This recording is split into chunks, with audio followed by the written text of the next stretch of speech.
할아버지, 배고프시죠? 이 도시락 좀 드셔보세요. 지하철역 앞 벤치에서 떨고 있던 노숙자 할아버지에게 자신의 유일한 끼니인 편의점 도시락을 내민 가난한 여대생이 있었습니다. 모두가 외면하던 그에게 다가간 유일한 사람이었죠. 파랗게 질린 입술, 초점 없는 텅 빈 눈을 가진 그를 보며 차마 외면할 수 없었던 것이었어요. 그때까지만 해도 이 여대생은 알 수 없었습니다. 이 노숙자 할아버지가 어떤 사람인지, 그리고 이 만남이 자신의 인생을 통째로 뒤바꾸어 놓을 거라는 사실을 말이죠. 사연 시작 전 구독과 좋아요를 눌러주시고 어디서 듣고 계신지 댓글 남겨주시면 그곳으로 행운이 가득 깃들기를 바라겠습니다. 이른 새벽 4시 반 서울 변두리의 한 작은 편의점에서 지아는 피곤에 찌든 얼굴로 계산대 앞에 서 있었어요. 23살 대학 졸업을 불과 2달 앞둔 그녀의 어깨는 축 늘어져 있었죠. 낮에는 학교에서 졸업 논문을 마무리하고 저녁부터 새벽까지는 이곳 편의점에서 일하는 생활이 벌써 1년째였습니다. 지아나, 수고했어. 점장이 마감 정산을 마치고 다가왔습니다. 40대 중반의 점장은 늘 그랬듯 폐기 도시락 몇 개를 비닐봉지에 담아 건넸어요. 하루 지난 건데 냉장고에 있던 거니까 괜찮을 거야. 집에 가서 데워 먹어. 감사합니다, 점장님. 지아는 고개를 숙였습니다. 폐기 도시락은 그녀에게 소중한 한 끼였어요. 월세방에서 혼자 사는 그녀에게 식비를 아낄 수 있는 유일한 방법이었죠. 편의점을 나선 지아는 추운 새벽 공기를 들이마셨습니다. 12월의 서울은 매서웠어요.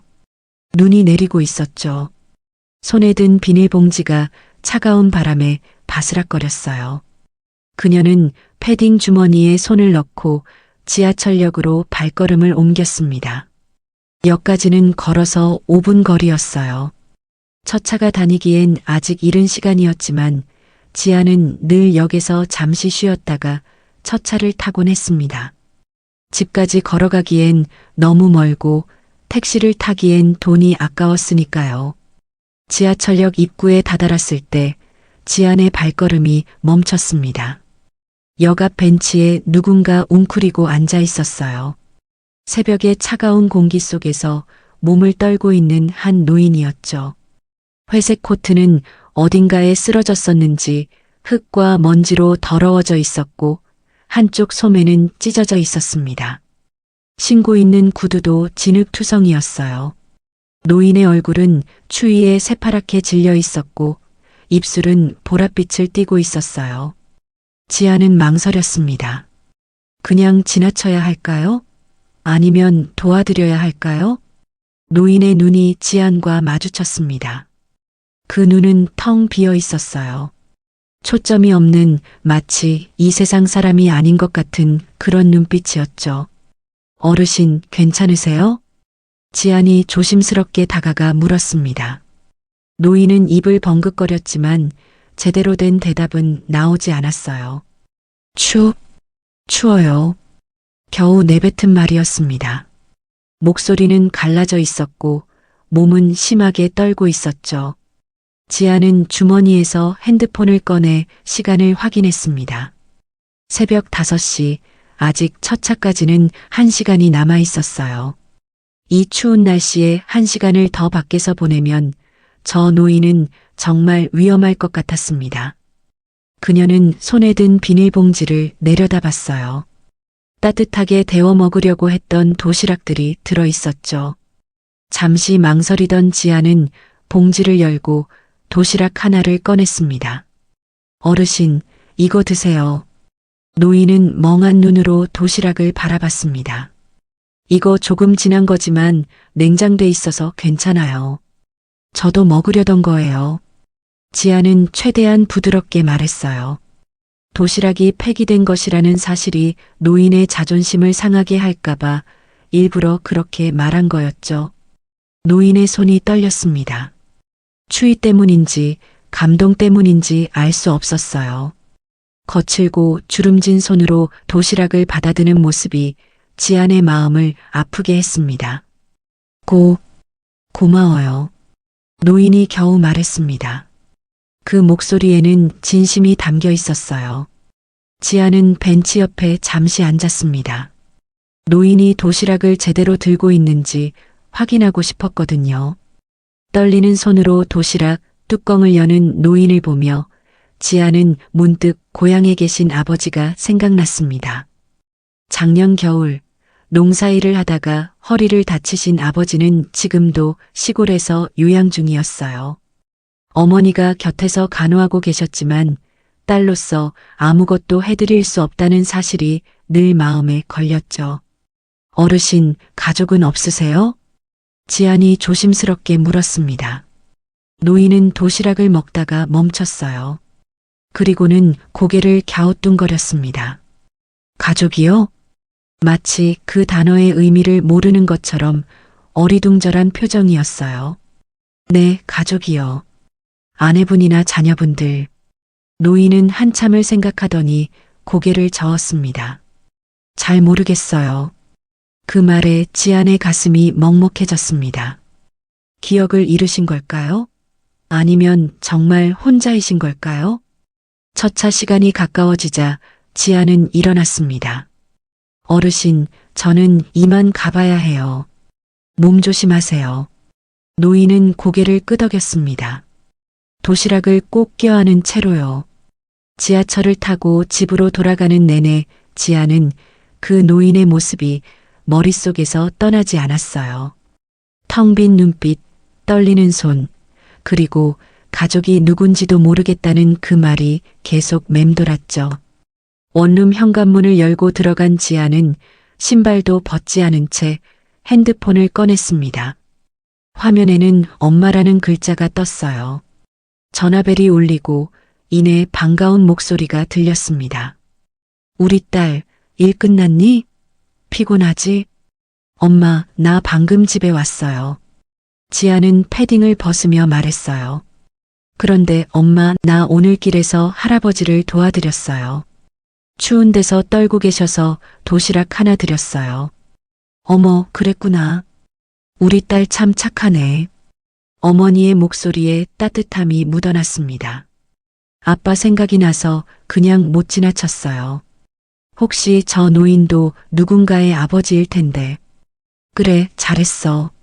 내가 도와드린 거 하늘이 다 알아. 복 받을 거야. 아빠는 좀 어떠세요? 지안이 조심스럽게 물었습니다. 많이 좋아지셨어. 너 걱정 많이 하셔. 저도 보고 싶은데. 이번 주말엔 꼭 내려갈게요. 아니야, 면접 준비하느라 바쁠 텐데. 우리는 괜찮으니까 너는 내 일에만 집중해.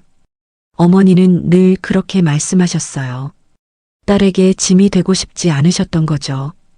근데 너무 무리하지 말고 건강 잘 챙기고. 밥은 제때 먹고 다니니? 네, 엄마. 걱정 마세요. 통화를 마친 지안은 침대에 몸을 눕혔습니다. 천장을 바라보며 생각했어요. 오늘 만난 그 노인은 지금 어디에 계실까요? 따뜻한 곳을 찾으셨을까요? 도시락은 맛있게 드셨을까요? 창밖으로 동이 트기 시작했습니다.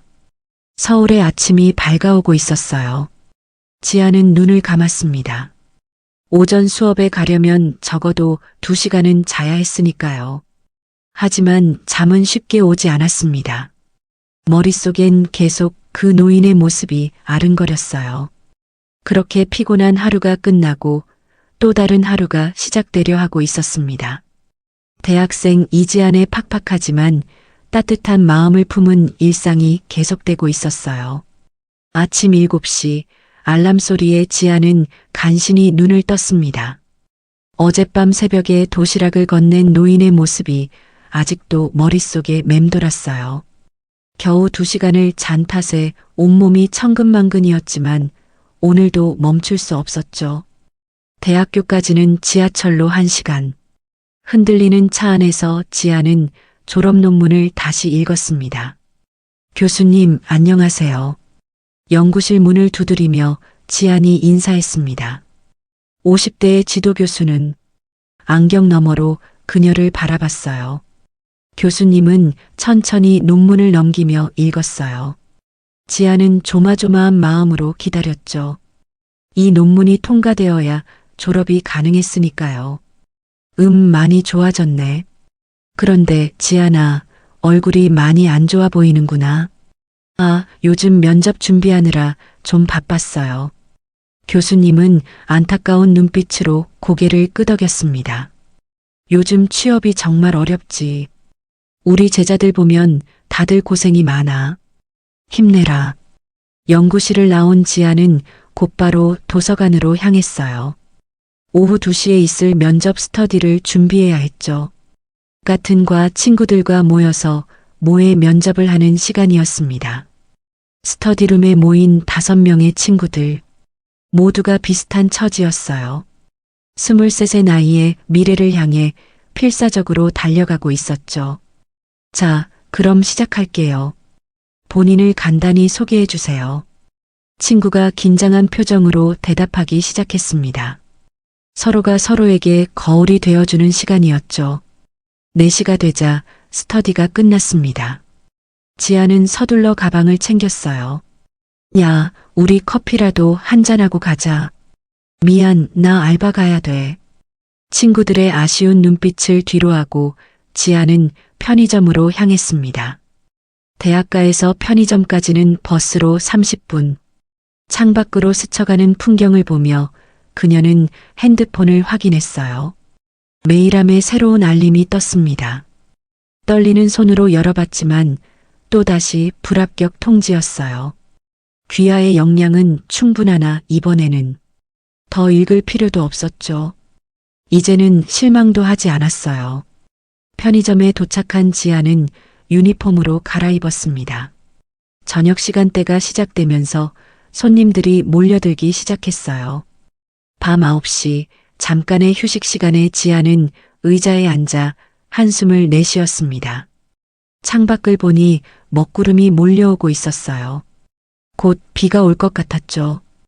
핸드폰이 울렸습니다. 집주인 아주머니였어요. 지아나, 이번 달 월세 언제 줄 수 있니? 죄송해요, 아주머니. 다음 주에 알바비 받으면 바로 드릴게요. 그래, 알았어. 근데 다음 달부터는 꼭 제때 줘야 해. 전화를 끊고 지아는 눈을 감았습니다. 월세, 전기세, 핸드폰 요금. 머릿속으로 계산해봐도 답이 안 나왔어요. 다음 달엔 괜찮을 거야. 얼른 취업하면. 혼잣말로 위로해봤지만 막막함은 사라지지 않았습니다. 자정이 가까워오자 비가 내리기 시작했어요.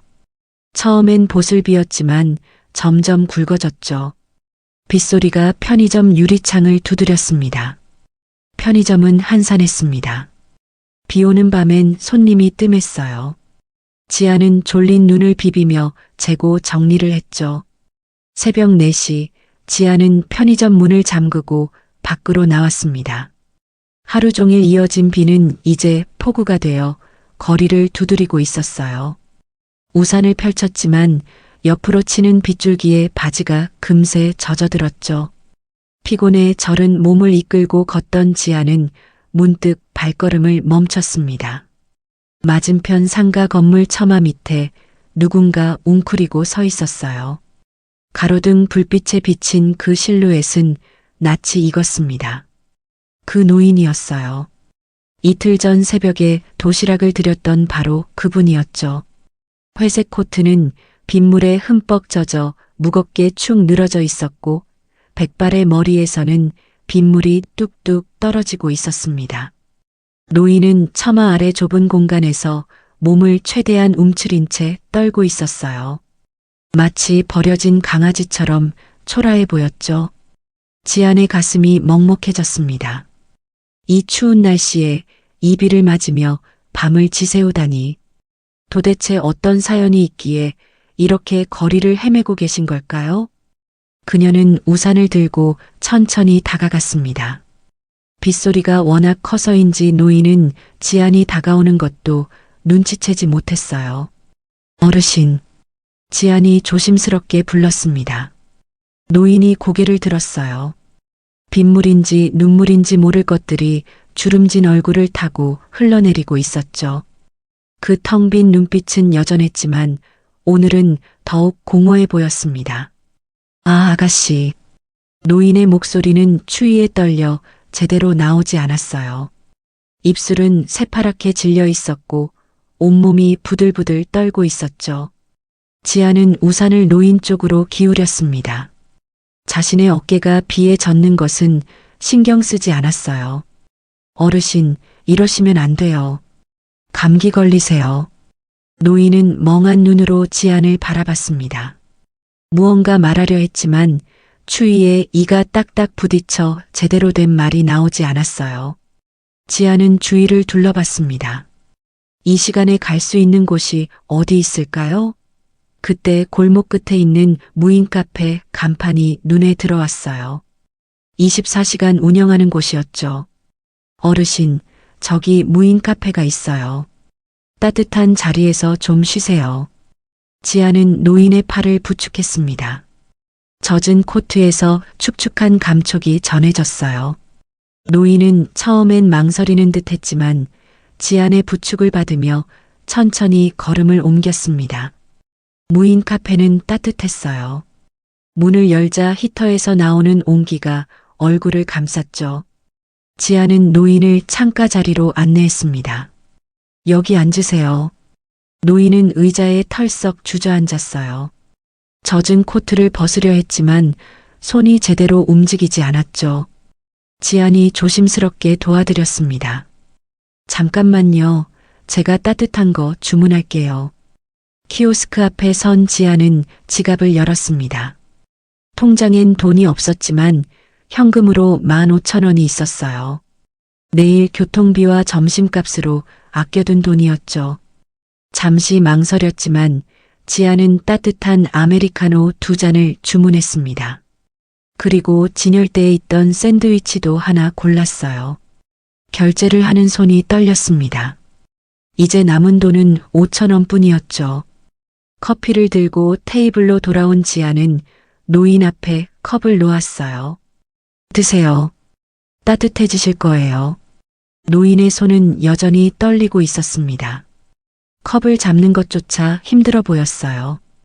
지아는 컵을 노인의 손에 조심스럽게 쥐어드렸습니다. 천천히 드세요. 첫 모금을 마신 노인의 얼굴에 미세한 변화가 일어났어요. 굳어있던 표정이 조금씩 풀리기 시작했죠.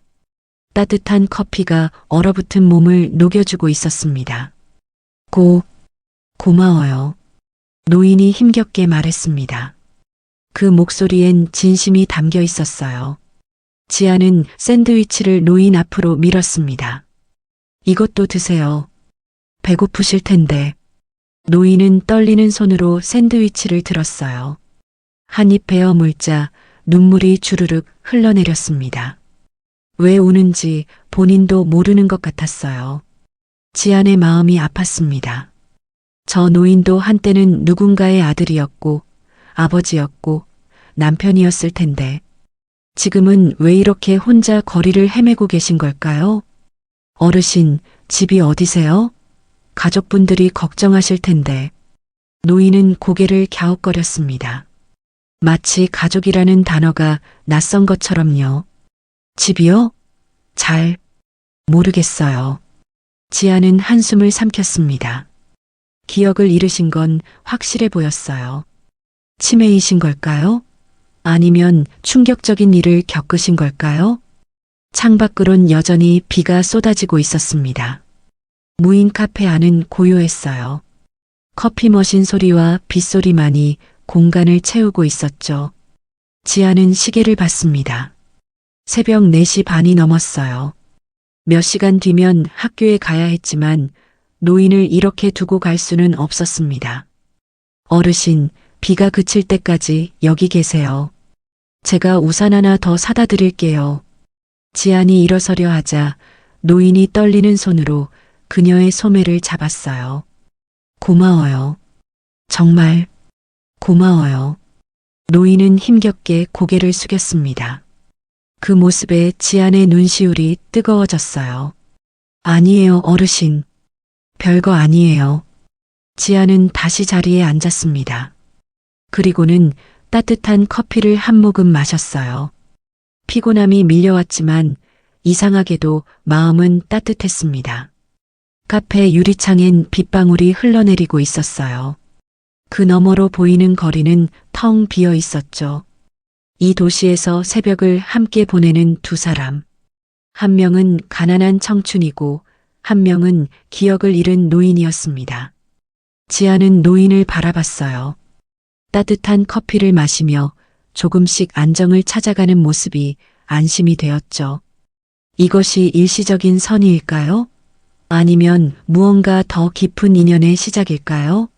지아는 알 수 없었습니다. 하지만 한 가지는 확실했어요. 이 노인을 그냥 지나칠 수는 없다는 것을요. 창밖의 비는 조금씩 잦아들고 있었습니다. 새벽의 끝이 보이기 시작했어요. 하지만 지안의 마음속엔 이제 막 피어나기 시작한 무언가가 있었습니다. 그것은 단순한 연민을 넘어선 진정한 관심이었어요. 다음 날 오후 지안은 학교에서 돌아오는 길에 공원을 지나가고 있었습니다. 어젯밤 무인 카페에서 헤어진 후 그 노인이 계속 마음에 걸렸어요. 혹시 또 비를 맞으며 어디선가 떨고 계시는 건 아닐까 하는 걱정이 들었죠. 공원 입구에 들어서자 낯익은 뒷모습이 보였습니다. 벤치에 앉아있는 노인이었어요.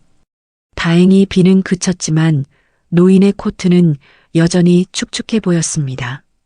어제 그 빗속에서 얼마나 오래 서 있었던 걸까요? 지아는 조심스럽게 다가갔어요. 노인은 멍하니 앞을 바라보고 있었습니다.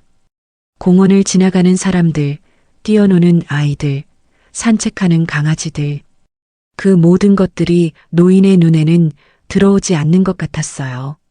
어르신, 안녕하세요. 지안이 인사하자 노인이 고개를 들었습니다.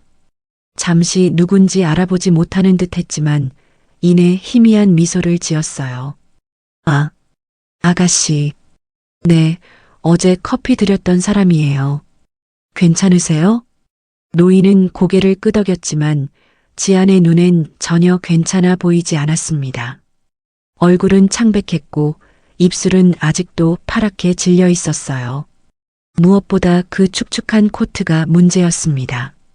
지아는 노인의 코트를 만져봤어요. 하루가 지났는데도 아직 덜 마른 상태였습니다. 이런 젖은 옷을 계속 입고 있으면 정말 큰 병에 걸릴 수도 있었죠.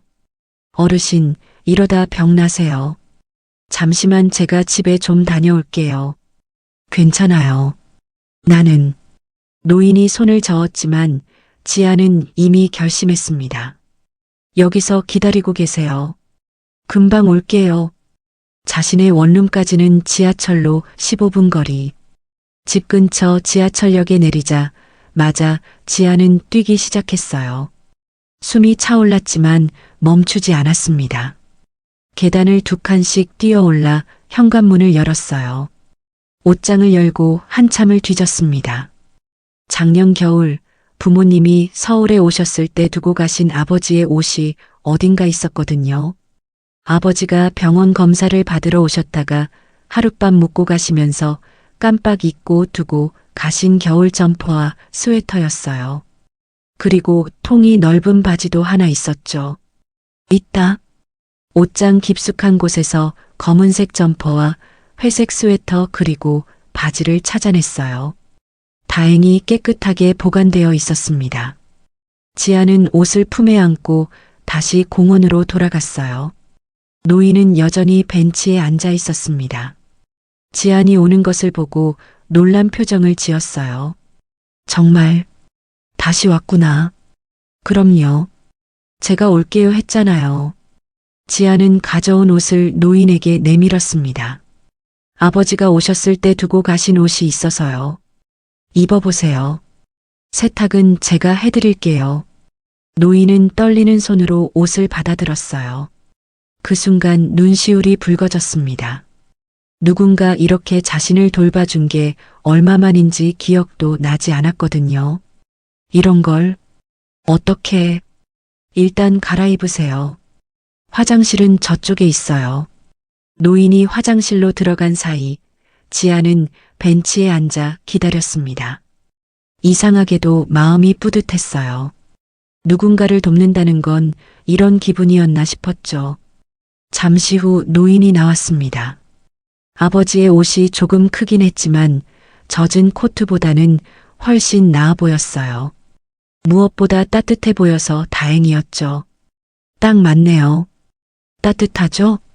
노인은 고개를 끄덕이며 미소를 지었어요. 그 미소가 어제보다 조금 더 밝아 보였습니다. 자, 이제 빨래하러 가요. 여기 근처에 무인 빨래방이 있어요. 지아는 노인이 벗은 젖은 코트를 들고 앞장섰습니다. 노인은 조용히 따라왔어요. 무인 빨래방은 공원에서 5분 거리에 있었습니다. 문을 열고 들어가자 세제 냄새가 코를 찔렀어요. 여러 대의 세탁기가 돌아가는 소리가 공간을 채우고 있었죠. 어르신, 여기 앉으세요. 지아는 노인을 의자에 앉히고 세탁기 앞으로 갔습니다. 주머니에서 동전을 꺼내 투입구에 넣었어요. 세탁기에 코트를 넣고 세제를 붓자 기계가 돌아가기 시작했습니다. 물이 차오르며 더러워진 코트를 씻어내고 있었어요. 지아는 노인 옆에 앉았습니다. 세탁이 끝날 때까지 약 40분. 그 시간 동안 둘은 조용히 앉아 있었어요. 그때 노인이 작은 목소리로 중얼거렸습니다. 나도 아내가 있었던 것 같아. 지안이 놀라 노인을 바라봤어요. 노인의 눈은 돌아가는 세탁기를 보고 있었지만 그 시선은 훨씬 더 먼 곳을 향하고 있었습니다. 아내요? 응. 이렇게 빨래를 해주던 따뜻한 사람이었던 것 같아.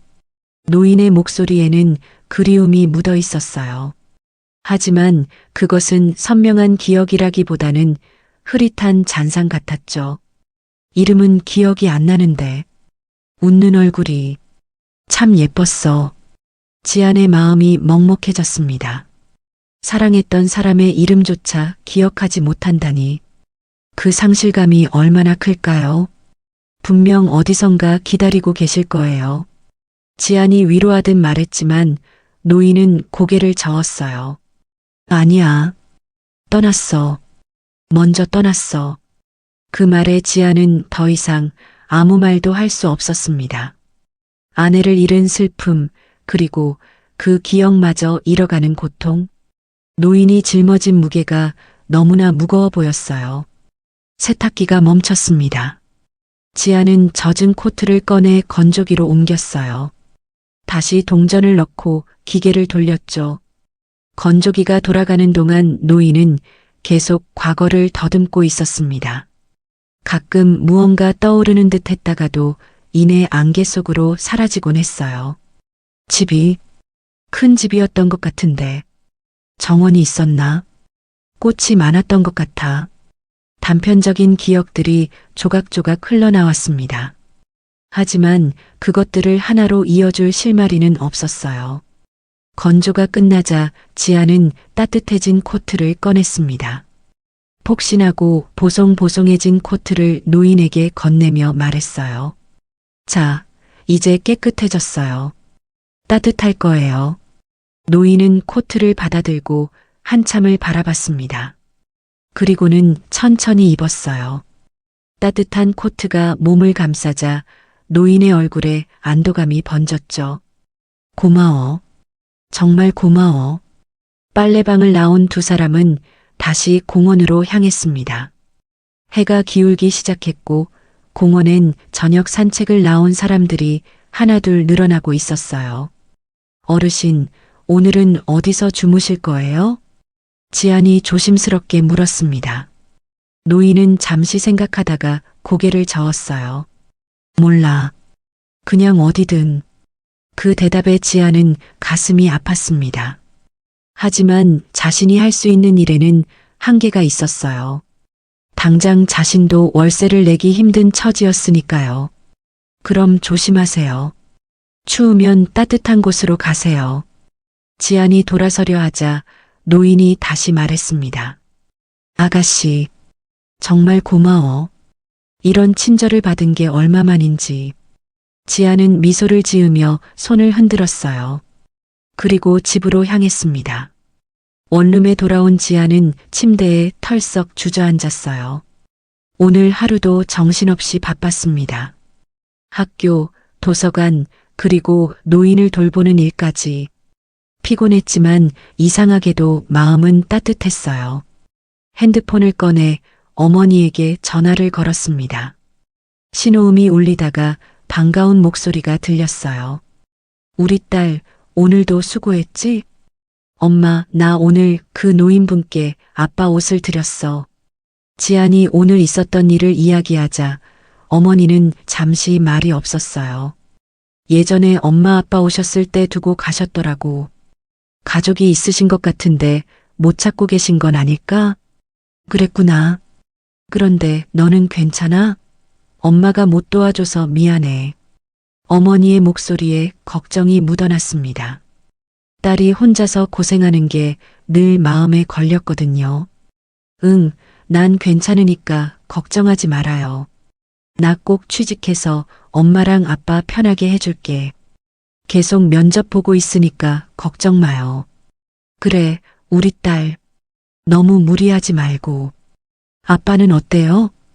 오늘은 좀 나아지신 것 같아. 조금씩 걸으시기도 하고. 다행이네. 곧 나아질 거예요. 통화를 마친 지아는 눈을 감고 한숨을 내쉬었습니다. 시골에 계신 부모님, 일자리를 찾지 못하는 자신, 그리고 기억을 잃고 거리를 헤매는 노인. 모두가 각자의 무게를 짊어지고 살아가고 있었어요. 하지만 그 무게 속에서도 따뜻함은 있었습니다. 노인을 도우며 느낀 뿌듯함, 어머니의 걱정 어린 목소리, 그리고 누군가의 아버지였을 그 노인의 희미한 기억들. 지아는 창밖을 바라봤어요. 어둠이 내리기 시작한 도시의 불빛들이 하나둘 켜지고 있었습니다. 저 불빛들 아래 각자의 이야기를 품고 살아가는 사람들이 있겠죠. 내일은 또 어떤 하루가 될까요? 그리고 그 노인은 무사히 밤을 보낼 수 있을까요? 그날 밤 지아는 침대에 누워서도 잠을 이룰 수 없었습니다. 천장을 바라보며 계속해서 그 노인의 모습이 떠올랐어요. 아버지의 옷을 입고 세탁소에서 나도 아내가 있었던 것 같아라고 말씀하시던 그 떨리는 목소리가 귓가에 맴돌았죠. 지아는 이불을 걷어차고 일어났습니다. 핸드폰을 켜서 시간을 확인했어요. 새벽 2시. 내일은 오전 10시에 학교에서 졸업 논문 최종 발표가 있었지만 지금은 그것조차 신경 쓰이지 않았습니다. 분명히 가족이 계실 거야. 지아는 혼잣말을 하며 핸드폰을 내려놓았어요. 그리고 다시 눈을 감았지만 노인의 텅 빈 눈빛이 어둠 속에서도 선명하게 보였습니다. 다음 날 오후 졸업 논문 발표를 마친 지아는 서둘러 학교를 나섰습니다. 가방을 메고 뛰다시피 걸어서 공원으로 향했어요. 혹시 노인이 어제 그 벤치에 앉아 계실까 싶어서였죠. 공원 입구에 들어서자마자 지안의 눈에 낯익은 뒷모습이 보였습니다. 검은색 점퍼를 입은 노인이 벤치에 앉아 멍하니 앞을 바라보고 계셨어요. 아버지의 옷이었습니다. 그 모습을 보자 지안의 가슴이 뭉클해졌어요. 어르신, 지안이 다가가며 불렀습니다. 노인은 천천히 고개를 돌렸어요. 지안을 보자 희미하게 미소를 지으셨죠. 아가씨. 네, 저예요. 어제 옷 드렸던 사람이요. 지안은 노인 옆에 앉았습니다. 노인의 얼굴을 자세히 살펴봤어요. 어제보다는 조금 나아 보였지만 여전히 초점 없는 눈빛은 그대로였습니다. 어르신, 제가 오늘 경찰서에 같이 가보면 어떨까요? 가족분들이 분명히 찾고 계실 거예요. 노인은 고개를 갸우뚱거렸습니다. 경찰서라는 단어가 낯선 듯 했어요. 경찰서요? 네. 거기 가면 실종 신고가 들어왔는지 확인할 수 있어요. 어르신 가족분들이 찾고 계실 수도 있잖아요. 노인은 잠시 생각하다가 천천히 고개를 끄덕였습니다. 지아는 노인의 팔을 부축하며 일어섰어요. 다행히 공원에서 가까운 곳에 파출소가 있었습니다. 15분쯤 걸어서 파출소에 도착했어요. 문을 열고 들어서자 젊은 경찰관 한 명이 책상에 앉아 서류를 보고 있었습니다. 안녕하세요. 지안이 인사하자 경찰관이 고개를 들었어요. 네, 무슨 일이세요? 저기, 이분이 기억을 잃으신 것 같아서요. 혹시 실종 신고가 들어온 게 있는지 확인해 주실 수 있을까요? 경찰관은 노인을 바라봤습니다. 그리고 일어나서 가까이 다가왔어요. 어르신, 성함이 어떻게 되세요? 노인은 입을 벙긋거렸지만 대답이 나오지 않았습니다. 한참을 생각하시더니 고개를 저으셨어요. 모르겠어요. 경찰관은 지안을 바라보며 물었습니다. 언제부터 이러셨어요? 정확히는 모르겠어요. 제가 며칠 전 새벽에 처음 뵀는데 그때부터 계속 이러셨어요. 집도 어딘지 모르시고 가족도 기억 못하시고. 경찰관은 고개를 끄덕이며 컴퓨터 앞에 앉았습니다. 키보드를 두드리며 화면을 확인했어요. 지아는 떨리는 마음으로 기다렸죠.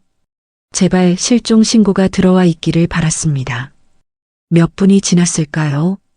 경찰관이 고개를 저으며 말했습니다. 최근 일주일 내에 들어온 노인 실종 신고는 없네요. 지안의 얼굴이 굳어졌습니다. 그럼 어떻게 해야 하죠? 경찰관은 난처한 표정을 지었어요. 일단 이분을 보호소로 모시는 게 좋을 것 같습니다. 거기서 신원 확인 절차를 거치면 소? 노인이 그 단어를 천천히 따라 말했습니다. 목소리가 떨리고 있었어요. 마치 그 단어가 무언가 두려운 것처럼요. 지아는 노인을 바라봤습니다. 노인의 눈에는 혼란과 불안이 가득했어요. 어디론가 끌려가는 것 같은 두려움이 그 눈빛에서 느껴졌습니다. 잠깐만요. 지안이 경찰관을 말렸습니다. 보호소 말고 다른 방법은 없을까요? 이분이 너무 불안해하시는 것 같아서. 경찰관은 미안한 듯 고개를 저었어요. 글쎄요. 신원을 확인할 방법이 없으면 저희도 어쩔 수 없어서요. 보호소에서 공고를 내고 기다려보는 수밖에는. 지안의 눈시울이 붉어졌습니다. 가슴이 답답하고 막막했어요. 저 노인을 그냥 보호소로 보내야 한다는 게 견딜 수 없었죠. 조금만 더 시간을 주시면 안 될까요? 제가 직접 찾아볼게요. 경찰관은 난처한 표정으로 지안을 바라봤습니다. 그런데 학생분이 어떻게 찾으시려고요? SNS에 올려볼게요.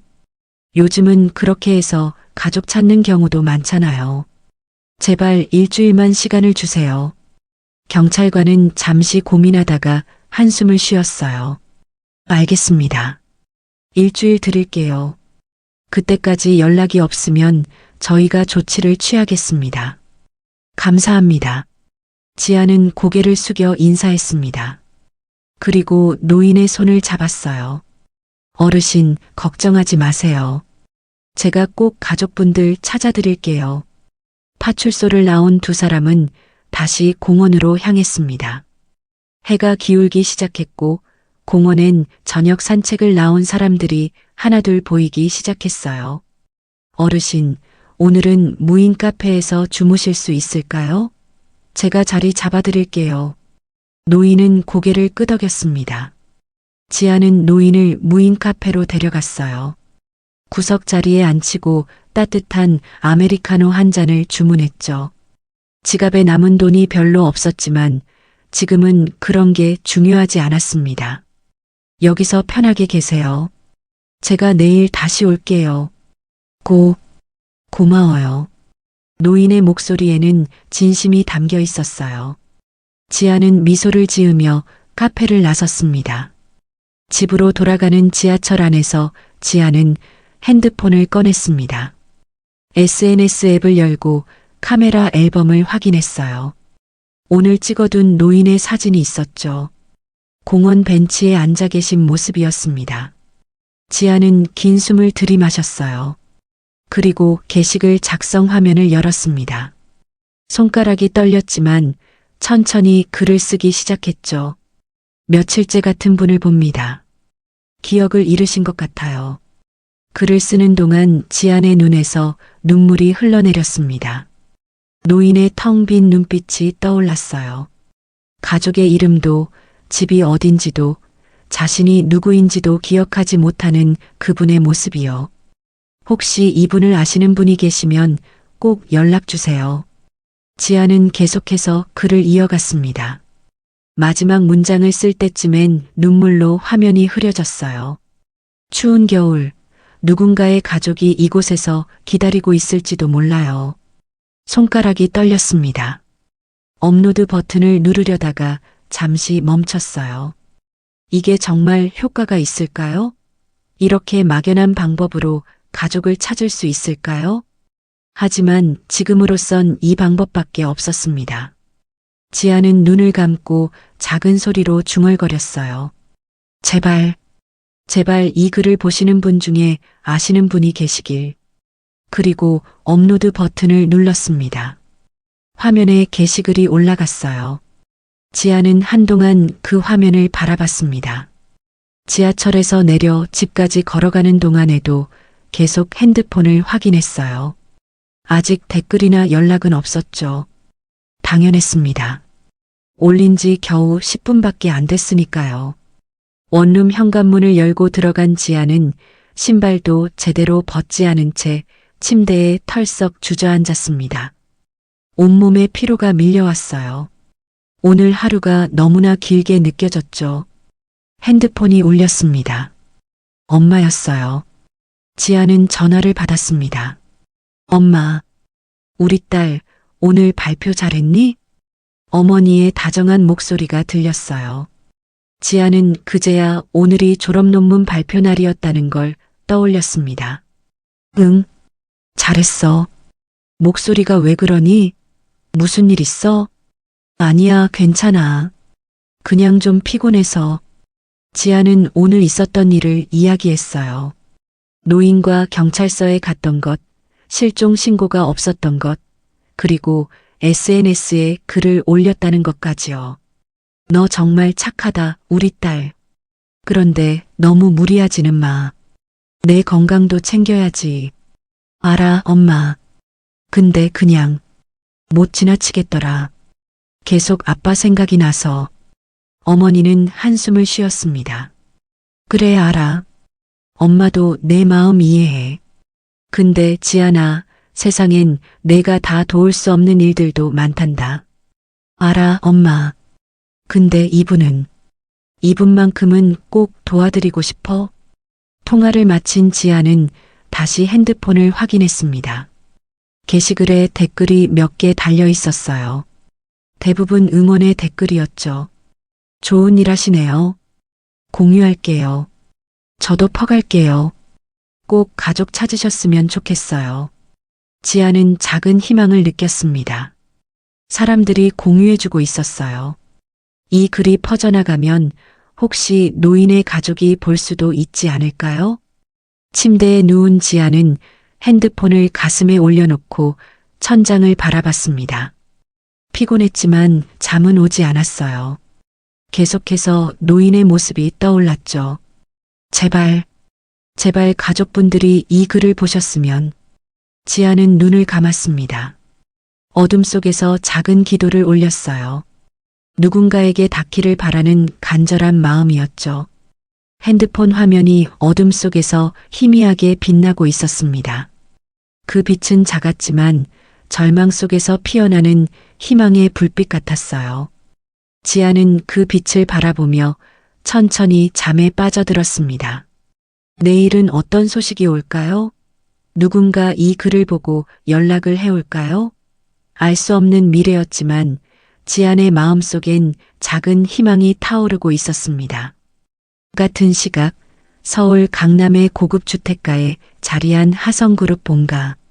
넓은 거실의 소파에 앉아있던 박은우는 핸드폰을 내려놓으며 한숨을 쉬었습니다.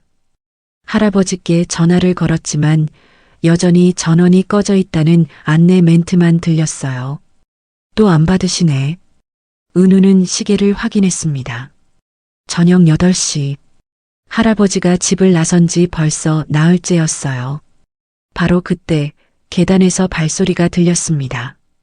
은우의 아버지인 박진수 부회장과 어머니가 함께 내려오고 있었어요.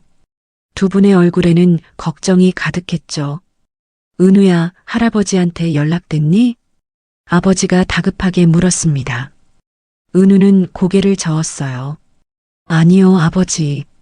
아직도 전화가 안 돼요. 어머니가 소파에 앉으며 말했습니다. 며칠 전에 혼자 묘소에 다녀오신다고 하셨잖아요. 그때 이상하다 싶었어요. 보통은 우리 중 누군가랑 같이 가시는데 아버지는 창밖을 바라보며 입술을 깨물었습니다. 그때 제가 말렸어야 했는데 혼자 가시겠다고 하셔서 나이도 있으신데 왜 혼자 가시려는 건지 은우가 일어서며 말했습니다. 제가 내일 아침 일찍 묘소 쪽으로 가볼게요. 혹시 근처 어디선가 머물고 계실 수도 있잖아요. 어머니가 고개를 끄덕였어요. 그래, 그게 좋겠다. 나도 같이 갈게. 아니에요, 어머니. 제가 혼자 다녀올게요. 어머니는 여기서 혹시 할아버지 연락 오시면 바로 받으셔야죠. 아버지는 소파에 앉으며 깊은 한숨을 쉬었습니다. 손으로 얼굴을 문지르는 모습이 지쳐 보였어요. 요즘 아버지 건강이 많이 안 좋으신 것 같더라. 어머니 돌아가신 후로 기운이 없으셔. 그러게요. 식사도 제대로 안 하시고. 어머니의 목소리가 떨렸습니다. 할머니가 돌아가신 지 이제 2달밖에 안 됐어요. 그 충격이 할아버지께 너무 컸던 거죠. 은우는 다시 소파에 앉았습니다. 걱정이 되어 잠도 제대로 못 잤어요. 할아버지는 은우에게 단순한 할아버지 이상이었습니다. 어린 시절부터 은우를 각별히 아껴주셨고 회사 일도 직접 가르쳐 주셨죠. 할아버지, 어디 계신 거예요? 은우는 작은 소리로 중얼거렸습니다. 시간은 계속 흘러갔지만 할아버지로부터는 아무런 연락도 없었어요. 밤 10시가 넘어서자 아버지가 일어섰습니다. 일단 오늘은 자고 내일 아침에 움직이자. 은우야, 너도 일찍 자. 네, 아버지. 하지만 은우는 잠을 잘 수가 없었습니다. 방으로 올라가서도 침대에 누워 천장만 바라봤어요. 할아버지의 얼굴이 계속 떠올랐죠. 새벽까지 뒤척이던 은우는 핸드폰을 집어들었습니다. 창밖으로는 동이 트고 있었죠. 은우는 무심코 SNS를 열었어요. 피드를 내리다가 어떤 게시글이 눈에 들어왔죠. 며칠째 같은 분을 봅니다. 기억을 잃으신 것 같아요. 은우는 무심코 그 글을 클릭했습니다. 그리고 사진을 보는 순간 온몸이 얼어붙었어요. 이게 뭐지? 사진 속의 노인. 검은색 점퍼를 입고 공원 벤치에 앉아있는 그 모습. 은우의 손이 떨렸습니다. 다시 한번 사진을 확대해서 봤어요. 틀림없었습니다. 할아버지, 할아버지잖아. 은우는 벌떡 일어나 방문을 열고 복도로 뛰어나갔습니다. 계단을 뛰어내려가며 소리쳤어요. 아버지, 어머니. 방에서 주무시고 계시던 부모님이 깜짝 놀라 나오셨어요. 왜 그러니, 은우야? 할아버지 찾았어요.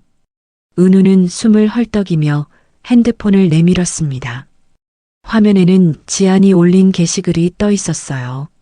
아버지가 핸드폰을 받아들고 사진을 봤습니다. 그리고 눈이 커졌어요. 이게 아버지시잖아. 어머니도 옆에서 화면을 보더니 손으로 입을 막았습니다. 어머, 정말 정말 아버님이세요. 은우는 다급하게 말했습니다. 지금 바로 경찰에 연락해야 해요. 이 글 올린 사람한테도 연락하고. 아버지는 이미 자신의 핸드폰을 꺼내 들고 있었어요. 떨리는 손으로 번호를 눌렀습니다. 여보세요, 경찰서죠? 저희 아버지를 찾고 있는데요. 전화를 거는 아버지의 목소리가 떨리고 있었어요. 옆에서 어머니는 눈물을 닦고 있었죠. 은우는 다시 핸드폰을 들고 게시글을 자세히 읽었습니다. 기억을 잃으신 것 같아요. 그 문장이 은우의 가슴을 찔렀어요. 할아버지가 기억을 잃으셨다니. 대체 무슨 일이 있었던 걸까요? 혹시 이분을 아시는 분이 계시면 꼭 연락 주세요. 은우는 게시글 작성자의 프로필을 확인했습니다. 이지안이라는 이름이 보였어요. 프로필 사진은 평범한 대학생처럼 보이는 젊은 여성이었죠. 이 사람이 할아버지를 돌봐주신 건가? 은우는 게시글에 달린 댓글들을 읽었습니다. 수백 개의 댓글이 달려 있었고 공유도 많이 되어 있었어요. 사람들의 따뜻한 응원 메시지들이 가득했죠. 아버지가 전화를 끊었습니다. 경찰서에서 지금 확인 중이래. 이 글 올린 사람한테 연락한다고. 제가 직접 메시지 보낼게요. 은우는 재빨리 지안에게 쪽지를 보냈습니다. 안녕하세요. 사진 속 어르신이 저희 할아버지인 것 같습니다. 지금 어디 계신지 알 수 있을까요? 메시지를 보낸 은우는 답장을 기다렸어요. 하지만 새벽 5시가 넘은 시각이라 바로 답장이 오지는 않았죠. 거실의 분위기는 긴박했습니다. 아버지는 계속해서 핸드폰을 확인하고 있었고 어머니는 소파에 앉아 눈물을 닦고 있었어요. 대체 무슨 일이 있었던 거예요? 기억을 잃으셨다니. 어머니의 목소리가 떨렸습니다. 은우도 이해할 수가 없었어요. 할아버지는 항상 정정하셨고 기억력도 좋으셨는데 대체 무슨 일이 일어난 걸까요? 그때 아버지의 핸드폰이 울렸습니다. 발신자는 경찰서였어요. 여보세요. 아버지가 다급하게 전화를 받았습니다. 잠시 통화를 하더니 고개를 끄덕였어요. 네, 알겠습니다. 지금 바로 가겠습니다. 전화를 끄는 아버지가 말했습니다. 경찰서에서 그 학생한테 연락했대. 지금 경찰서로 오래. 은우는 소파에서 일어나 세수를 하러 갔습니다. 거울 속의 자신은 피곤해 보였지만 지금은 그런 게 중요하지 않았어요. 세 사람은 차에 올라탔습니다. 경찰서까지는 차로 30분 거리였어요. 운전을 하는 은우의 손이 떨리고 있었죠. 곧 뵐 수 있을 거예요, 아버지. 차 안은 조용했습니다. 세 사람 모두 각자의 생각에 잠겨 있었죠. 할아버지를 만나면 뭐라고 말씀드려야 할까요? 왜 연락을 안 하셨냐고 물어봐야 할까요? 하지만 그보다 중요한 건 할아버지가 무사하신지였습니다. 기억을 잃으셨다는 그 말이 계속 은우의 머릿속을 맴돌았어요. 드디어 경찰서가 보였습니다. 차가 주차장에 들어서자 은우의 심장이 빠르게 뛰기 시작했어요. 곧 할아버지를 만날 수 있다는 기대감과 불안감이 교차했죠. 세 사람은 차에서 내려 경찰서 입구로 향했습니다. 이제 곧 모든 게 밝혀질 거예요. 할아버지에게 무슨 일이 있었는지, 왜 기억을 잃으셨는지, 그리고 이 며칠 동안 어디에 계셨는지. 은우는 깊은 숨을 들이마셨습니다. 그리고 경찰서 문을 열었어요. 아침 7시 지아는 경찰서 대기실 의자에 앉아 있었습니다. 옆에는 노인이 조용히 앉아 계셨어요. 새벽에 경찰서에서 온 연락을 보고 아침 일찍 함께 이곳에 온 거였죠. 어르신, 곧 가족분들 오실 거예요. 조금만 기다리세요. 지안이 부드럽게 말했습니다. 노인은 고개를 끄덕였지만 여전히 불안한 표정이었어요. 자신을 찾아온다는 가족이 누군지 기억나지 않았거든요. 지아는 노인의 손을 꼭 잡았습니다. 떨리는 손이 느껴졌어요. 지안의 가슴도 두근거렸죠. 과연 어떤 가족분들이 오실까요? 노인은 어떤 삶을 사셨던 걸까요? 그때 대기실 문이 열렸습니다. 세 사람이 들어왔어요. 50대로 보이는 부부와 20대 후반쯤 되어 보이는 젊은 남성이었습니다. 세 사람 모두 급하게 달려온 듯 숨이 가빠 보였어요. 젊은 남성의 시선이 노인에게 고정됐습니다. 그의 얼굴이 일그러졌어요. 믿을 수 없다는 표정이었죠. 할아버지, 떨리는 목소리였습니다. 그 목소리를 들은 순간 노인의 몸이 굳었어요. 할아버지, 젊은 남성이 노인에게 달려왔습니다. 노인 앞에 무릎을 꿇고 두 손으로 노인의 손을 잡았어요. 그의 눈에서 눈물이 흘러내렸죠. 노인은 멍하니 그를 바라봤습니다. 입술이 떨렸어요. 무언가 떠오르는 듯 했지만 확실하지 않은 표정이었죠. 오. 노인의 입에서 작은 소리가 흘러나왔습니다. 그 이름이 입 밖으로 나오는 순간 노인의 눈에 초점이 생기기 시작했어요. 은우야. 이번엔 더 확실한 목소리였습니다. 노인의 눈에서 눈물이 흘러내렸어요. 떨리는 손으로 은우의 얼굴을 만졌죠. 우리 은우 맞지? 네, 할아버지. 저예요. 은우예요. 은우는 흐느끼며 할아버지의 손을 꼭 붙들었습니다. 뒤에 서 있던 부부도 다가왔어요.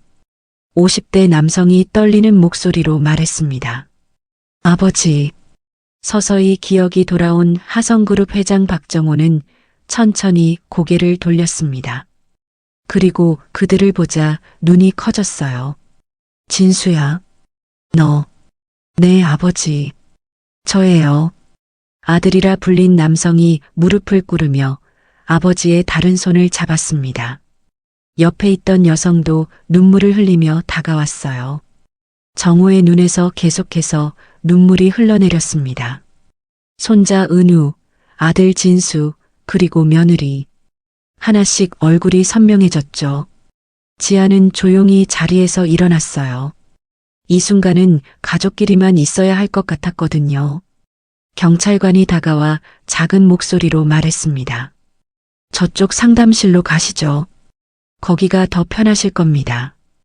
가족들은 정호를 부축해서 상담실로 들어갔습니다.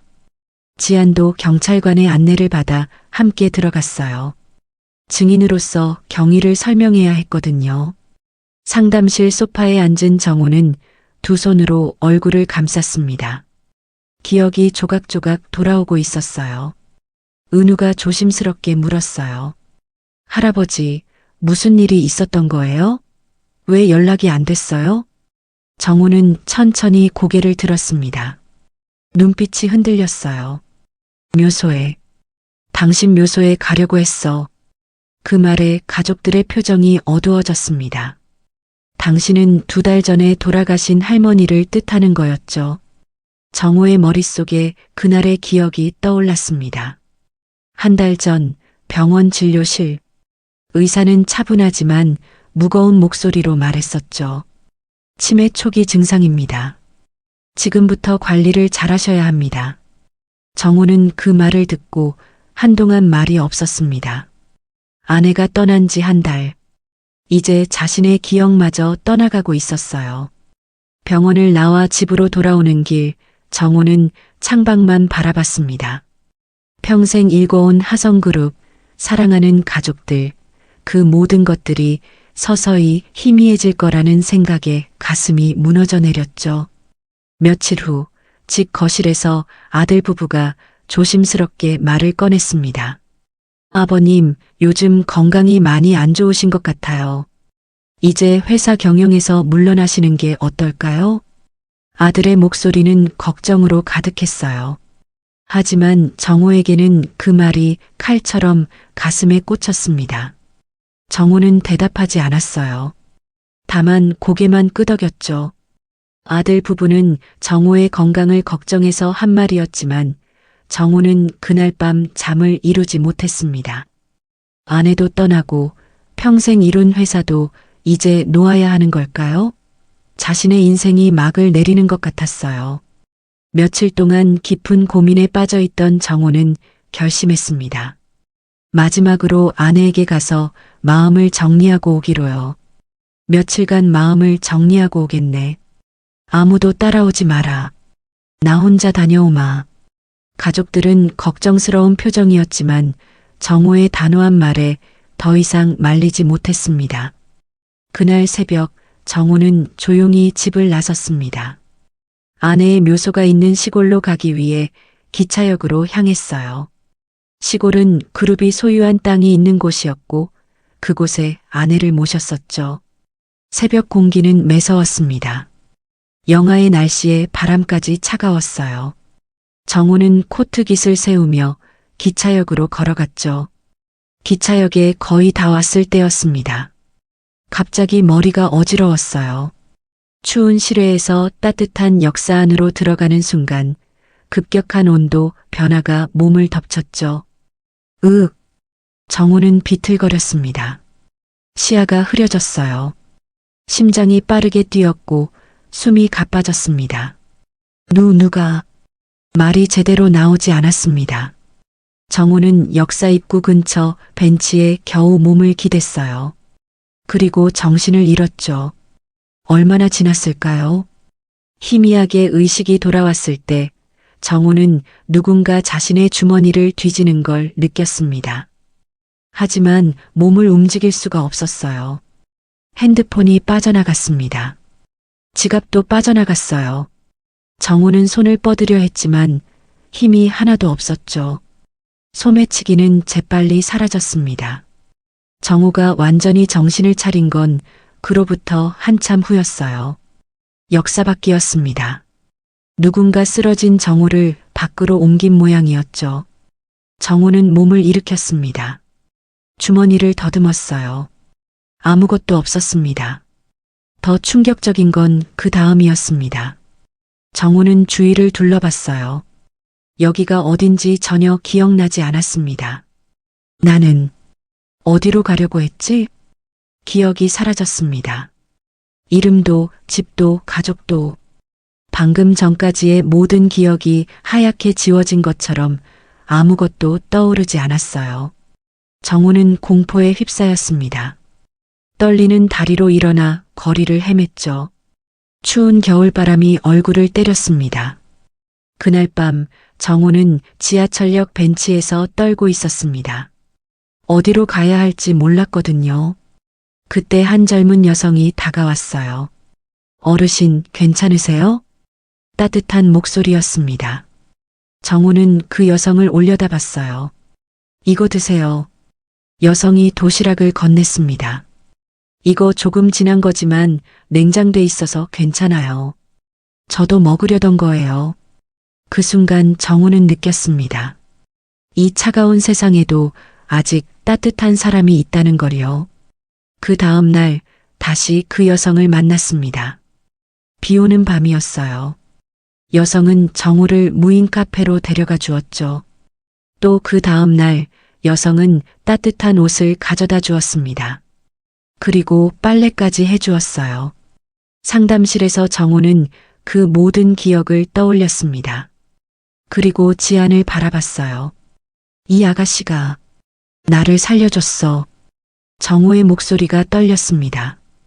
기차역에서 쓰러졌어. 그리고 소매치기를 당했지. 다음 날부터 이 아가씨를 만났고 지안은 고개를 숙였습니다. 눈시울이 뜨거워졌어요. 은우는 깊은 숨을 들이마셨습니다. 할아버지가 그런 일을 겪으셨다니 생각만 해도 끔찍했어요. 진수는 아버지의 손을 꼭 잡았습니다. 아버지, 치매라니 왜 말씀 안 하셨어요? 정호는 눈을 감았습니다. 미안하다. 너희들 걱정시키고 싶지 않았어. 며느리도 눈물을 흘리며 시아버지의 다른 손을 잡았어요.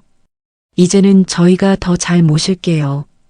걱정하지 마세요. 정호는 고개를 끄덕였습니다. 그리고 다시 지안을 바라봤어요. 추운 겨울 아무도 신경 쓰지 않을 때 이 아가씨만이 나를 사람으로 봐줬어. 정호의 목소리에 진심이 담겨 있었습니다. 정말 고맙네. 경찰관이 서류를 정리하며 말했습니다. 실종 신고 접수하시고 병원 검진 받으시는 게 좋겠습니다. 치매 관리도 다시 시작하셔야 할 것 같습니다. 네, 바로 모시고 가겠습니다. 진수가 대답했습니다. 가족들은 정우를 일으켜 세웠어요. 은우가 할아버지의 팔을 부축했죠. 정우는 한 걸음 한 걸음 천천히 걸었습니다. 상담실 문을 나서며 정우는 뒤를 돌아봤습니다. 지안이 조용히 서서 그들을 바라보고 있었어요.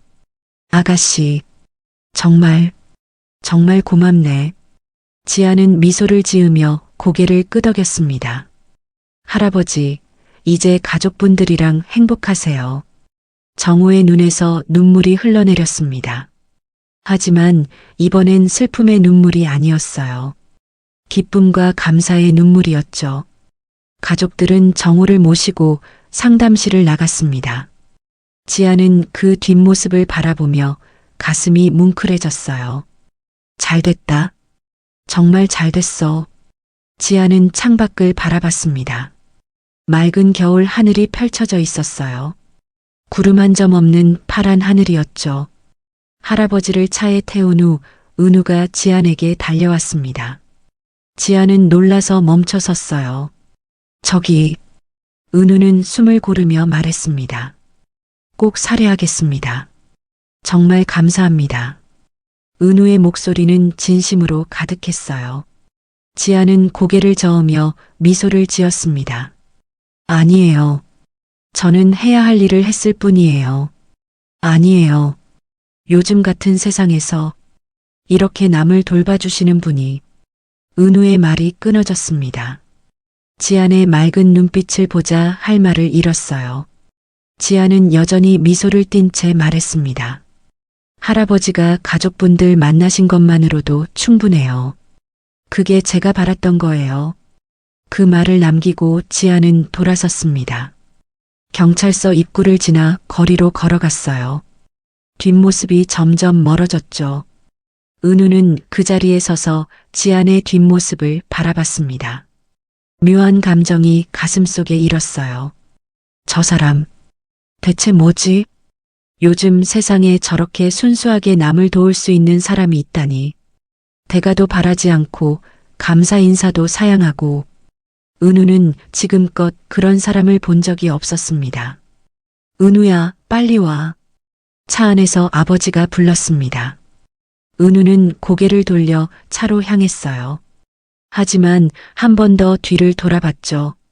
지안의 모습은 이미 모퉁이를 돌아보이지 않았습니다.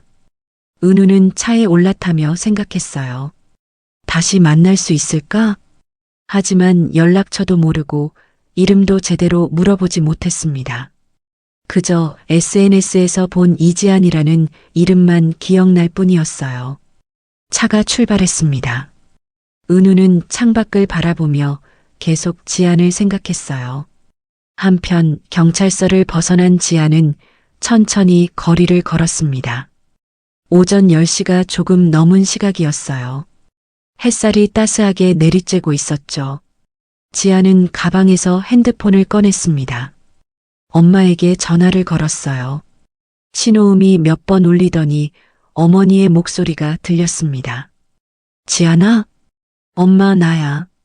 일 다 끝났니? 무슨 일이야? 지안은 미소를 지으며 말했습니다. 엄마, 그 할아버지 가족 찾았어. 정말? 어머, 잘됐다. 우리 딸 수고 많았네. 어머니의 목소리에 기쁨이 묻어났어요. 응. 손자분이 SNS 보고 연락 주셨대. 오늘 아침에 경찰서에서 만났어. 그래. 가족분들이 얼마나 기뻐하셨겠니? 우리 딸 덕분에. 아니야, 엄마. 나는 그냥 당연한 일 했을 뿐이야. 지아는 횡단보도 앞에 멈춰 섰습니다. 신호를 기다리며 계속 말했어요. 그리고 엄마, 나 오늘 하성그룹 채용 공고 봤어. 신입사원 뽑는데. 하성그룹? 거기 큰 회사 아니니? 응. 이번엔 꼭 붙고 싶어. 지원해 볼게. 그래, 우리 딸. 이번엔 꼭 잘 될 거야. 엄마가 매일 기도할게. 어머니의 목소리가 떨렸어요. 딸이 취업하기를 바라는 간절한 마음이 느껴졌죠. 통화를 마친 지아는 핸드폰을 주머니에 넣었습니다. 신호등이 바뀌어 초록불이 켜졌어요. 횡단보도를 건너는 지안의 발걸음이 가벼웠습니다. 마음이 편안했거든요. 해야 할 일을 했다는 뿌듯함이 가슴을 채우고 있었죠. 하늘을 올려다봤습니다. 구름 사이로 햇살이 쏟아지고 있었어요. 지아는 그 자리에 잠시 멈춰 섰습니다. 눈을 감고 깊은 숨을 들이마셨어요. 차가운 공기가 폐를 채웠죠. 마음이 가벼웠습니다. 해야 할 일을 한 사람만이 느낄 수 있는 고요한 평화가 지안을 감싸고 있었어요. 지난 며칠이 주마등처럼 스쳐갔습니다. 새벽 편의점 앞에서 만난 노인, 비 오는 날 무인 카페, 아버지의 옷을 건네던 순간, SNS에 글을 올리던 밤, 그리고 오늘 아침 경찰서에서의 재회. 모든 것이 꿈 같았어요. 하지만 분명한 현실이었죠. 잘 됐어. 정말 잘 됐어. 지아는 작게 중얼거렸습니다.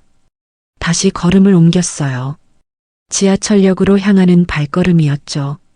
오늘은 학교에 가서 졸업 준비를 마무리해야 했습니다.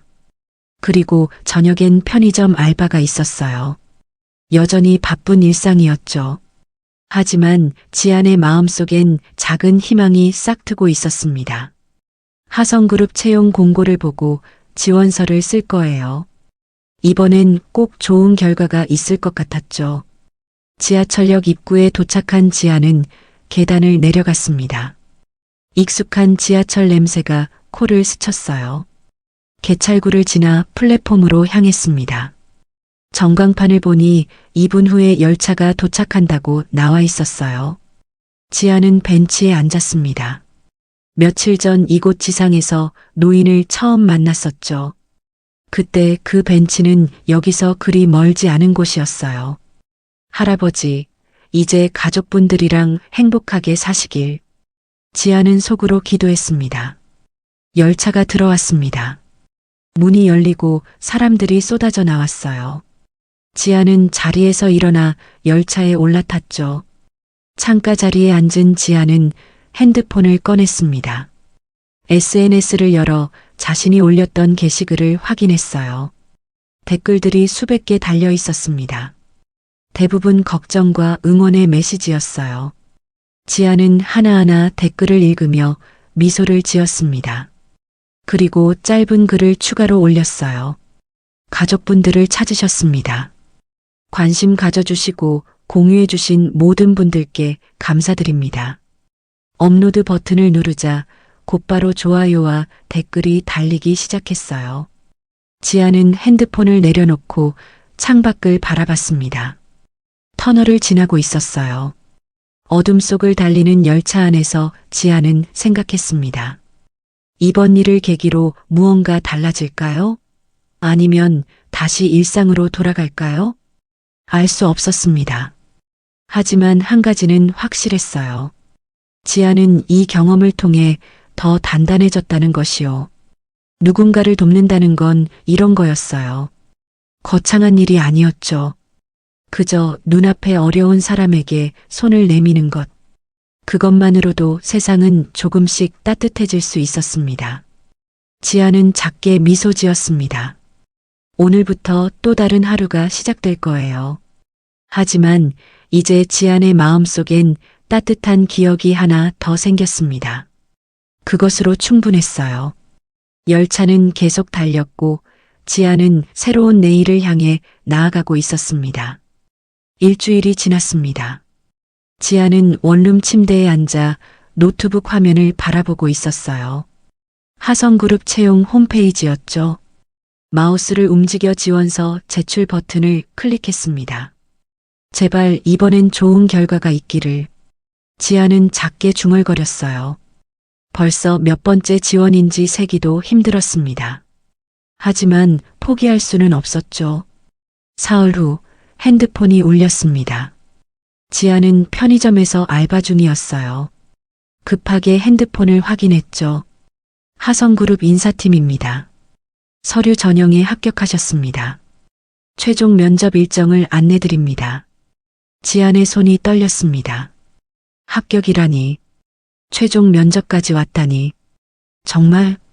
지안은 믿을 수 없다는 표정으로 메시지를 다시 읽었어요. 분명히 합격이라고 적혀 있었죠. 그날 밤 지안은 엄마에게 전화를 걸었습니다. 엄마, 나 하성그룹 최종 면접 봐요. 정말? 어머, 우리 딸. 축하해. 어머니의 목소리에 기쁨이 가득했어요. 면접은 언제야? 이틀 후 오전 10시요. 그럼 정장 있어? 구두는? 지아는 잠시 말을 멈췄습니다. 정장이라곤 엄마가 예전에 입으시던 걸 물려받은 게 전부였어요. 구두도 오래돼서 굽이 조금 달아 있었죠. 응, 있어. 걱정 마요. 그래도 새로 사는 게 좋지 않을까? 엄마가 돈 좀 보낼게. 아니야, 엄마. 괜찮아요. 있는 걸로 충분해요.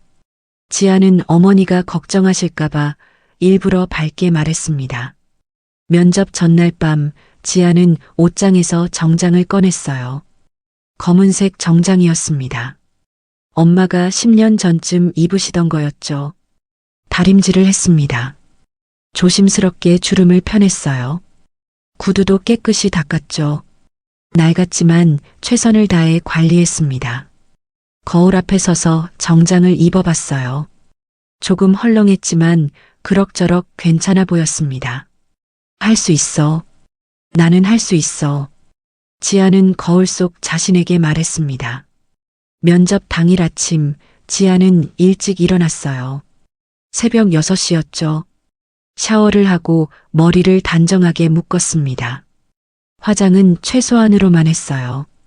정장을 입고 구두를 신었습니다. 가방을 챙기고 현관문을 나섰어요. 지하철을 탔습니다. 출근 시간대라 사람들로 붐볐어요. 지아는 손잡이를 꼭 잡고 흔들리는 차 안에서 균형을 잡았죠. 긴장하지 마. 침착하게 대답하면 돼. 지아는 속으로 면접 준비를 했습니다. 예상 질문들을 머릿속으로 되새겼어요. 1시간 후 하성그룹 본사 앞에 도착했습니다. 지아는 고개를 들어 건물을 올려다봤어요. 유리로 된 고층 빌딩이 하늘을 찌를 듯 높이 솟아 있었습니다. 와! 입구로 들어섰습니다. 로비가 웅장했어요. 대리석 바닥이 반짝거렸고 높은 천장에는 샹들리에가 걸려 있었죠. 지아는 주눅이 들었습니다. 나 같은 사람이 여기서 일할 수 있을까? 하지만 곧 고개를 저었어요. 지금은 그런 생각할 때가 아니었죠. 안내 데스크로 향했습니다. 저기 면접 보러 왔는데요. 신입사원 면접이세요? 이름 말씀해 주세요. 이지안입니다. 직원이 컴퓨터를 확인하더니 미소를 지었어요. 확인됐습니다. 15층 면접실로 올라가시면 돼요. 엘리베이터는 저쪽입니다. 감사합니다. 지아는 고개를 숙여 인사하고 엘리베이터로 향했습니다. 다른 면접자들도 몇 명 보였어요. 모두 긴장한 표정이었죠. 엘리베이터를 타고 15층에 도착했습니다. 문이 열리자 신입사원 면접이라는 안내판이 보였어요. 신입사원 면접은 이쪽으로 오세요. 안내 직원이 웃으며 손짓했습니다. 지아는 따라 걸었어요. 대기실에 들어섰습니다.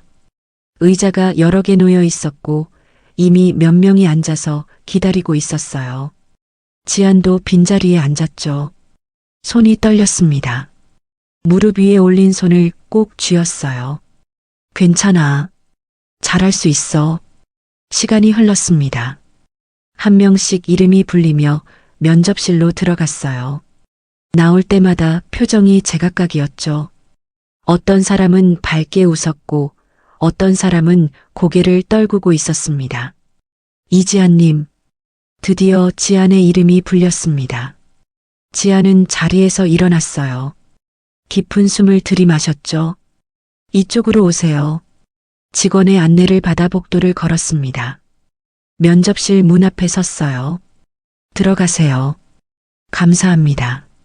지안은 문손잡이를 잡았습니다. 한 번 더 깊게 숨을 들이마셨어요. 그리고 문을 열었죠. 면접실은 넓었습니다. 긴 테이블 앞에 3명의 면접관이 앉아 있었어요. 지안은 문을 닫고 앞으로 걸어갔습니다. 그리고 인사를 하려고 고개를 들었어요. 그 순간 지안의 눈이 커졌습니다. 가운데 앉아 있는 사람. 하얀 머리에 정장을 입은 그 노인. 지안은 입을 벌린 채 그를 바라봤어요. 믿을 수가 없었죠. 정호도 지안을 보자마자 눈이 커졌습니다. 이 아가씨? 정호의 목소리가 울렸어요. 지안은 황급히 입을 틀어막았습니다. 어르신? 지안은 당황해서 어쩔 줄 몰랐어요. 저분이 여기 왜 계신 거죠? 면접관이라니? 옆에 앉아있던 다른 면접관들도 의아한 표정으로 정호를 바라봤습니다. 회장님, 아시는 분이신가요? 정호는 천천히 고개를 끄덕였어요. 얼굴에 따뜻한 미소가 번졌죠. 그렇네. 이 친구, 특별한 인재지. 지안은 얼어붙은 채 서 있었습니다. 회장님이라고요? 저 할아버지가 회장님이셨어요? 정호가 손짓했습니다. 앉게. 네. 지안은 떨리는 다리로 의자 앞까지 갔어요. 그리고 조심스럽게 앉았죠. 면접관 중 한 명이 서류를 확인하며 말했습니다. 이지안 지원자시죠? 자기소개 부탁드립니다. 지안은 입술을 깨물었어요. 머릿속이 하얗게 변했습니다. 준비했던 말들이 전부 날아가 버렸죠. 저는 목소리가 떨렸습니다. 지안은 잠시 눈을 감고 깊게 숨을 들이마셨어요. 그리고 다시 입을 열었죠.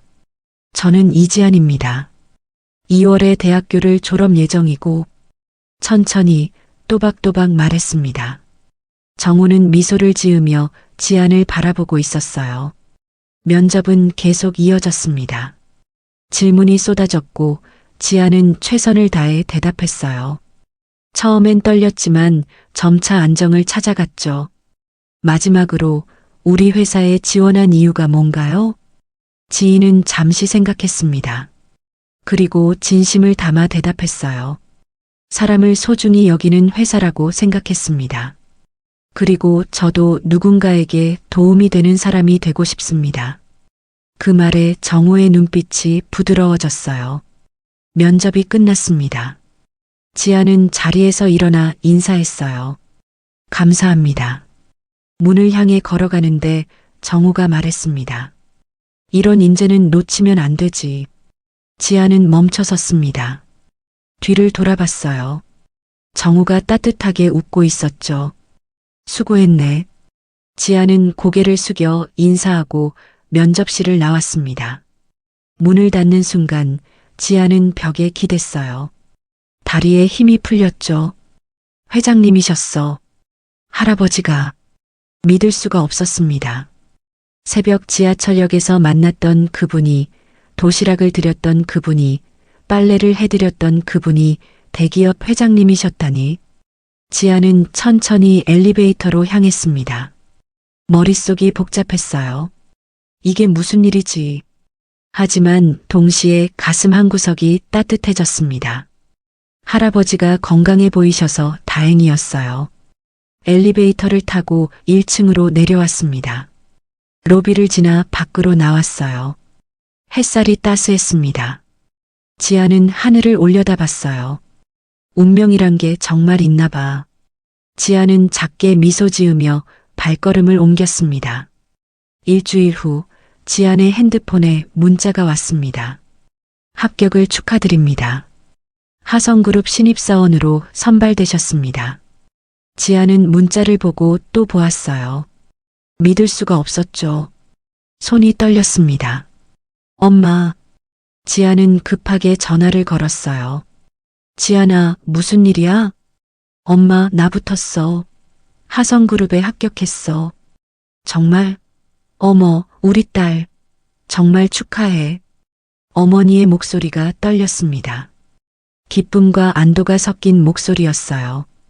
이제 제대로 된 직장인이 되는 거야. 지안의 눈에서 눈물이 흘러내렸습니다. 지난 1년간의 고생이 주마등처럼 지나갔어요. 수없이 받았던 불합격 통지, 밤샘 아르바이트, 월세 걱정. 그 모든 것이 이제 끝나는 거였죠. 엄마, 이제 나 엄마 아빠 편하게 해드릴 수 있어. 그래, 우리 딸. 정말 잘했어. 고생 많았어. 2월 말, 지아는 하성그룹 신입사원 교육을 받았습니다. 같은 기수로 들어온 동기들이 20명쯤 되었어요. 모두가 설렘과 긴장으로 가득 차 있었죠. 교육이 끝나고 배치 발표가 났습니다. 지아는 전략기획실에 배정됐어요. 전략기획실? 거기 엘리트들만 모인다던데. 동기 중 하나가 부러운 눈빛으로 말했습니다. 지아는 어리둥절했어요. 첫 출근 날, 지아는 전략기획실 문을 열었습니다. 넓은 사무실에 책상들이 정돈되어 있었어요. 신입사원 이지안입니다. 잘 부탁드립니다. 지안이 인사하자 직원들이 하나둘 고개를 들었습니다. 그리고 한 명이 자리에서 일어났어요. 어서 오세요. 저는 박은우 과장입니다. 은우였습니다. 지아는 눈이 커졌어요. 아, 안녕하세요. 은우는 미소를 지으며 손을 내밀었습니다. 잘 부탁드립니다. 이지안 사원. 그렇게 두 사람의 인연이 다시 시작됐습니다. 처음 몇 주는 어색했어요. 지안은 은우가 회장님의 손자라는 걸 알고 있었고, 은우도 지안이 할아버지를 구해준 사람이라는 걸 알고 있었죠. 하지만 회사에서는 그저 상사와 부하 직원이었습니다. 업무는 쉽지 않았습니다. 지아는 밤늦게까지 남아서 일했어요. 하지만 불평하지 않았죠. 이 기회가 얼마나 소중한지 알고 있었으니까요. 어느 날 밤 지안이 혼자 야근을 하고 있는데 은우가 다가왔습니다. 아직도 일하세요? 네, 거의 다 끝났어요. 은우는 지안의 옆자리에 앉았어요. 커피 한 잔 하실래요? 네, 감사합니다. 자판기 앞에서 커피를 뽑으며 은우가 조심스럽게 말했습니다. 저기 그때 정말 감사했어요. 할아버지 구해주셔서. 지아는 고개를 저었어요. 아니에요. 저는 당연한 일을 했을 뿐이에요. 당연한 일이라고요? 은우가 되물었습니다. 요즘 세상에 그렇게 할 수 있는 사람이 얼마나 될까요? 대가도 바라지 않고 진심으로. 지아는 잠시 생각하다가 말했습니다. 제가 만약 그 할아버지였다면 누군가 저를 도와주길 바랐을 것 같아요. 그래서 했을 뿐이에요. 그 말에 은우는 아무 말도 하지 못했습니다. 다만 지안을 바라볼 뿐이었죠. 시간이 흘렀습니다. 봄이 왔고 여름이 지나갔어요. 지안은 점점 업무에 익숙해졌습니다. 은우는 지안을 꼼꼼히 가르쳐 주었죠. 어느 날 팀회식 자리에서 선배 하나가 물었습니다. 은우 과장님, 결혼은 언제 하실 거예요? 은우는 잠시 지안을 보다가 웃으며 대답했어요. 글쎄요. 좋은 사람 있으면. 그날 밤 회식이 끝나고 지안과 은우는 함께 걸었습니다. 회사 근처 공원이었어요. 지안 씨. 은우가 멈춰 섰습니다. 지안도 걸음을 멈췄어요. 네. 은우는 깊은 숨을 들이마셨습니다. 지안 씨가 좋습니다. 지안의 눈이 커졌어요. 은우는 계속 말했죠. 처음 할아버지를 찾았을 때부터 그랬던 것 같아요. 은우의 목소리가 떨렸습니다. 저와 사귀어 주시겠어요? 지안은 한동안 말이 없었어요. 그러다 천천히 입을 열었죠. 네. 그렇게 두 사람은 연인이 됐습니다. 시간이 흘러 지아는 회사에서 인정받는 직원이 됐어요. 은우와의 관계도 깊어졌죠. 두 사람은 주말마다 데이트를 했고 서로의 꿈과 미래를 이야기했습니다. 어느 주말 은우가 지안에게 말했어요. 우리 집에 한번 오실래요? 할아버지가 보고 싶어 하세요. 지안은 긴장했지만 고개를 끄덕였습니다. 하성그룹 본가는 웅장했어요. 지안은 긴장한 채 은우를 따라 거실로 들어갔죠. 정우가 소파에 앉아 있었습니다. 지안을 보자 얼굴이 환해졌어요. 아, 우리 은인이 왔구나. 회장님 안녕하세요. 지안은 깊이 인사했습니다. 정우는 자리에서 일어나 지안의 손을 꼭 잡았어요. 그동안 잘 지냈나? 네, 덕분에 잘 지냈습니다. 우리 은우가 회사에서 잘 챙겨주던가? 정우가 장난스럽게 물었습니다. 지안은 얼굴이 빨개졌어요. 네, 정말 잘 가르쳐 주세요. 식사가 끝나고 정우가 지안을 정원으로 불렀습니다. 은우 녀석이 자네를 많이 좋아하더구만. 지안은 고개를 숙였어요. 저도 은우 씨를 좋아합니다. 정우는 만족스럽게 웃었습니다. 좋은 인연이야. 자네 같은 마음 따뜻한 사람이 우리 집안에 들어온다면 더할 나위 없지. 그로부터 6개월 후 은우는 지안의 부모님을 찾아뵈었습니다.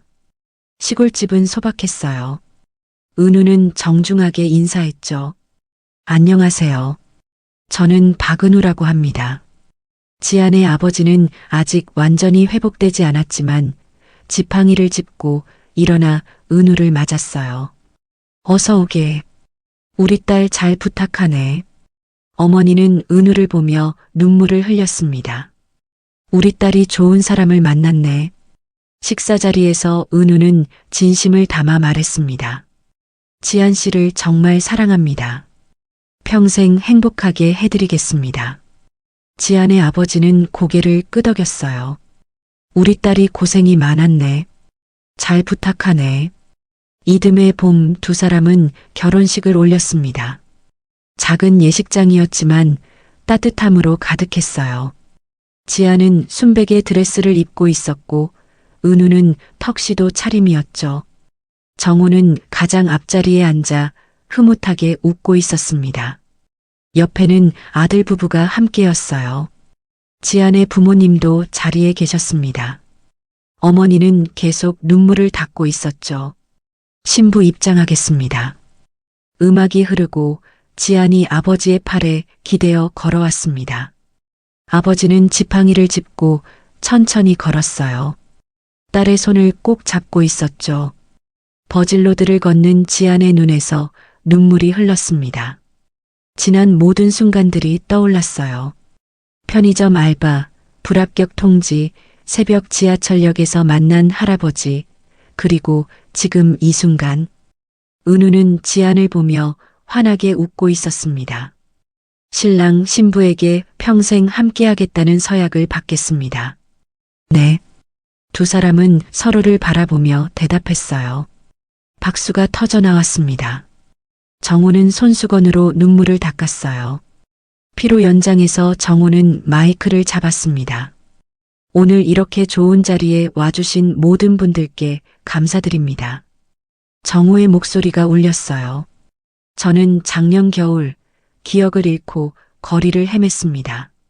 그때 한 젊은 여성이 저를 구해줬죠. 사람들이 조용히 귀를 기울였습니다. 그 여성이 바로 오늘의 신부입니다. 지안이가 아니었다면 저는 지금 이 자리에 없었을 겁니다. 정우는 지안을 바라봤어요. 세상이 차갑다고들 하지만 저는 그날 알았습니다. 세상이 아직 따뜻하다는 걸. 그리고 그걸 저 아이가 알려줬습니다. 박수가 쏟아졌습니다. 지안은 눈물을 닦으며 정우에게 고개를 숙였어요. 그해 가을 정우는 중대 발표를 했습니다. 이제 회사 경영에서 물러나려 합니다. 임원회의실에서 정우가 말했어요. 박진수 부회장에게 모든 것을 맡기겠습니다. 제 나이도 이제 많고 건강도 예전 같지 않으니 정우는 은우를 바라봤습니다. 박은우 과장도 박진수 부회장을 잘 보좌하거라. 네, 회장님. 정우는 은퇴 후 시골로 내려가기로 했습니다. 아내의 묘소가 있는 그곳으로요. 이제 당신 곁에 가서 조용히 지내고 싶네. 정우는 아내의 사진을 보며 중얼거렸습니다. 시골집은 작았지만 평화로웠어요. 정우는 아침이면 묘소를 찾아가 아내에게 말을 걸었죠. 당신, 나 이제 여기 왔소. 이제 매일 당신 보러 올 수 있겠소. 주말이 되면 은우와 지안이 찾아왔습니다. 할아버님, 지안이 밝게 인사하며 들어왔어요. 손에는 음식이 가득 담긴 보따리를 들고 있었죠. 어서 오너라. 멀었을 텐데. 정우는 두 사람을 반갑게 맞았습니다. 함께 식사를 하고 산책을 하고 이야기를 나눴어요. 정우는 행복했습니다. 어느 주말 산책을 하다가 정우가 말했습니다. 은우야, 지안아. 네, 할아버지.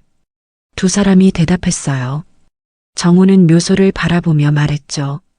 나는 참 복받은 사람이야. 당신을 만났고 좋은 자식과 손자를 뒀고. 정우는 잠시 말을 멈췄습니다. 그리고 지안이를 만났지.